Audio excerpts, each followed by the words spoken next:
Hi, I'm John Cox, and today we're going to talk about how to make an ahi tuna wrap.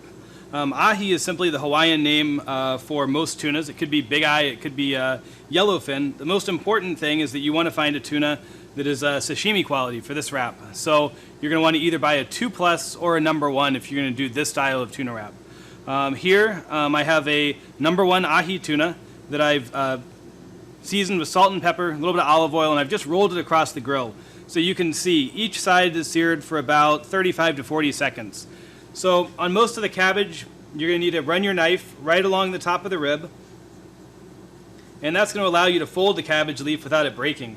So I take off the top of the rib, cut a little bit just to give myself a nice round work area. I'm going to dip it into the boiling water, let it go for a second, and after about 5 to 10 seconds, we're going to transfer it to ice water. This is called blanching and shocking. So as soon as the leaf goes into the ice water, it's going to turn a really vibrant green, and it'll also stop cooking, so it'll keep its texture.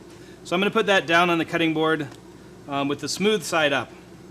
I'm going to use a towel just to dab off this residual water. So a little bit of olive oil. Just going to brush it on in just a light layer. And that olive oil is going to help the salt and pepper adhere to the leaf.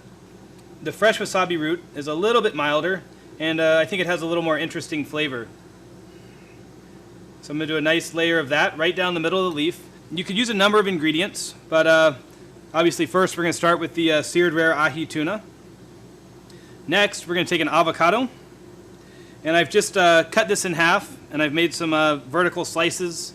Taking a spoon, I'm going to remove a fan of avocado, and I'm going to lay it right against the seared tuna. Next, I'm going to do a little bit of mango. So I've cut it in half, just removing a little bit of the skin, and we're going to cut it into thin slices.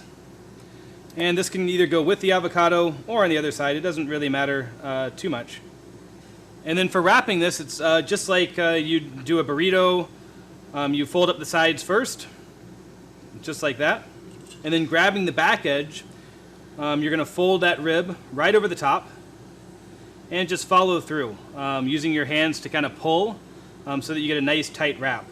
As far as presentation goes, I would definitely recommend cutting it. So just drag your knife right across, going in a little bit of a bias, drag right through, put it on a plate. And this is a great lunch item or even an item for a picnic. It's really healthy, and it just lets the flavor of the ahi stand out.